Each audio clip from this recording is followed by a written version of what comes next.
رسول اکرم صلی اللہ علیہ وآلہ وسلم نے فرمایا،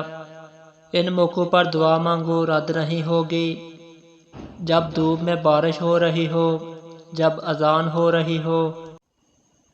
سفر کے دوران، جمعے کے دن، رات کو جب آنکھ کھلے، مصیبت کے وقت، فرض نمازوں کے بعد۔ نبی کریم صلی اللہ علیہ وآلہ وسلم نے ارشاد فرمایا،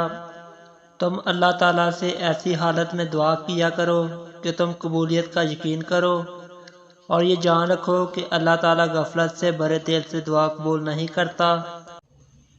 جابر رضی اللہ عنہ نے کہا، رسول اللہ صلی اللہ علیہ وآلہ وسلم فرماتے ہیں، ہر رات میں ایک گھڑی ایسی ہوتی ہے،